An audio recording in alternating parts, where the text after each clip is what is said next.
Good afternoon, Henry, and welcome back. Jay. Oo nga. Mukhang walang pahinga si Sir Good Oo. evening daw. Mukhang walang tulog Sir Kasi we miss you so much. Oo nga. Kabala nga pala. Alam kasi ni Mr. Kasilag na gabi ngayon sa States Oo nga. kaya para sa iyo, good evening pa. Alam mo partner, sa totoo lang, mas gwapo ka sa TFC. Mas may ilaw yan. Kabalik ka sa TFC, sabi ko parang mas gwapo si Henry sa TFC. Baka mas malinaw ang TV ron. Malagay ko. High definition.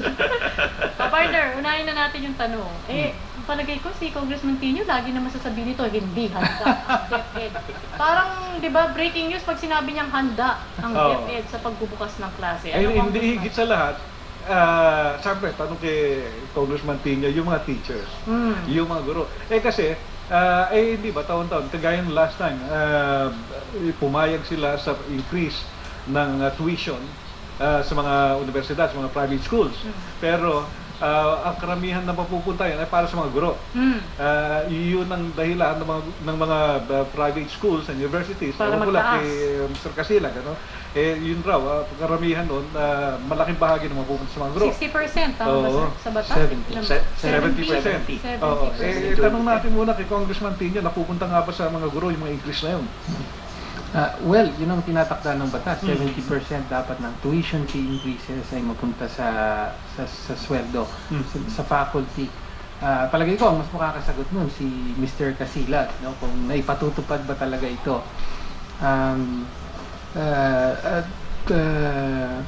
Pangalawa, ang isang hindi dapat siguro bigyan ng pansin, bukod sa tuition fees, yung miscellaneous fees. Yun. Kasi sa batas, walang ganong regulation sa miscellaneous fees. Yung tuition fee kailangan 70%. So, usapin na lang ng compliance ito kung pinatutupad ba. Pero yung miscellaneous fees, mainly deregulated ito. Kaya, meaning? Ibig sabihin, may kalayaan ang mga school na magtakda ng kanilang miscellaneous fees. Kaya over the years, ang nangyari, may mga school hindi nag-implement ng tuition fee increase. Kaya may mga streamer ka na makikita sa ilang mga eskwelahan. No tuition fee increase. Pero tataas miscellaneous fees. Pero pag tinanong mo, meron palang increase sa miscellaneous fees. No? So, on the average, magkano ba, Congressman, yung miscellaneous fees? Well, depende sa school yan. Pero may mga eskwelahan ngayon na yung miscellaneous fees halos kasing laki ng tuition fee o minsan mas malaki pa. Laki naman. Oo. Ganon. Again, si Mr. Kasilag ang pwede sigurong magpaliwanag at kumpirma. Okay, Mr. Kasilag, saan nga napupunta yung miscellaneous? May mga lagi yan May mga pinupuntahan yan kasi kumbaga athletics, di ba? Guidance and counseling, test papers. Sa lahat ng mga pangangailangan ng bata in the course of the school year, bumabalik sa kanila yan. So ito yung kumbaga, minsan, andyan din, of course, andyan yung mga bayad sa, minsan sinisingil na rin yung field trip, sinisingil na rin yung graduation fee, kaya lumalaki. But actually, this is enjoyed again by the kid. Okay, pero halimbawa, Mr. Kasilag, halimbawa yung test papers, yung papel, hindi dapat miscellaneous fees o wala, talagang dapat provided na ng eskwelahan yun. Party ng kung magbibigay, alam mo na magbigay sila ng exams na walang papel. Pero minsan, iba kasi, sinisirox. Naparaming Xerox copies ang kinakailangan. So, yung mga ganon, sa halip na makuha pa, kasi yung kinukuha namin 70-20-10, sa totoo lang, kulang naman kulang pa, no? Dahil sabi nga ni Congressman Tino, ano yun, sa sweldo yung 70, yung 10% ROI, iba sa amin, hindi na nakakakolekta ng ROI dahil ibinabalik na uli sa mga teachers, dahil you have to realize ang sitwasyon namin sa private school delikado na ngayong school year na ito. It's no longer a bed of roses.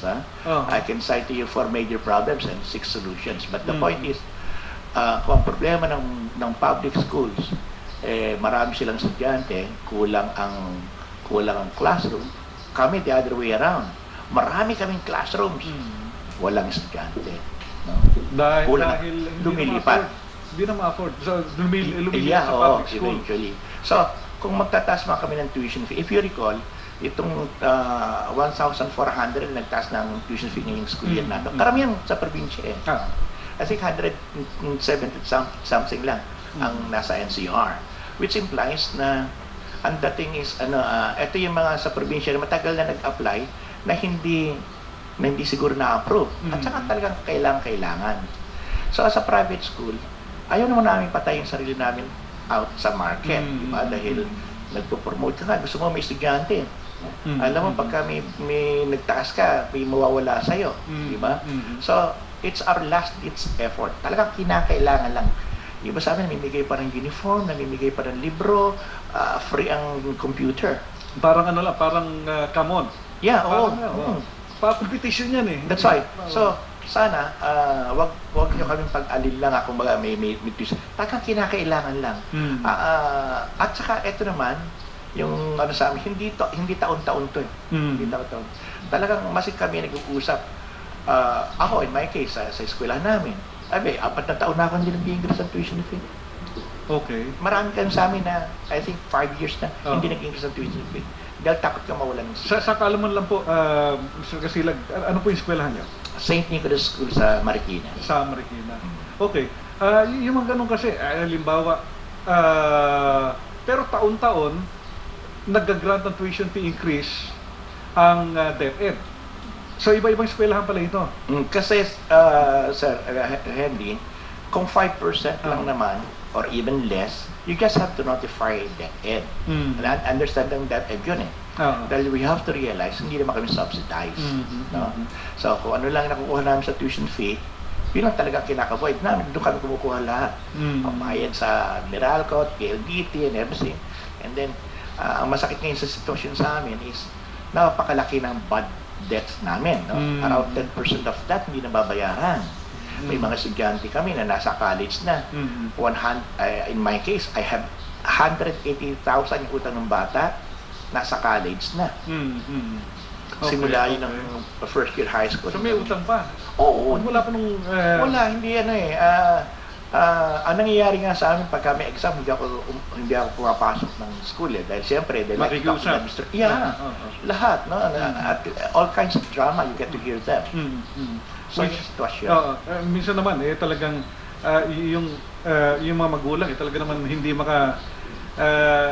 makapag-produce. So, anong gagawin mo, no? Hindi makiusap sa administrasyon. Pero, well, isa sa nagiging katanungan kagaya halimbawa sa sitwasyon na kinuwento nga ni Mr. Casilag, Congressman, hindi ba yung sa ganitong sitwasyon na apektuhan yung kalidad ng edukasyon, hindi lamang sa private schools, maging sa public schools? Well, una, kaugnay dun sa kinikwento ni Mr. Casilag, no? Totoong mahirap ang kalagayan ng mga private schools natin ngayon. At ang gusto ko lang banggitin, sa ngayon actually may malaking subsidy na ang gobyerno sa mga private schools. Private schools to? Sa mga private schools. Kung titignan nyo yung budget ng Department of Education, merong 7 billion pesos na nakalaan bilang support sa mga private schools in the form of yung vouchers, no? Paano ito? Merong mahigit lang 350,000 students sa buong Pilipinas na binibigyan ng from 6,000 to 10,000 pesos na subsidy sa tuition para maka-enroll sa mga private schools. 350,000 ito? Oo. Na estudyante? Na estudyante, if I'm not mistaken, or it may be more. Correct me if I'm wrong, Mr. Casilag, no? So 7 billion pesos yan. Sa NCR, nagbibigay ang DepEd ng subsidy sa mga private school students na up to 10,000 pesos. Tapos sa labas ng NCR, 6,000 pesos. So actually, isa sa mga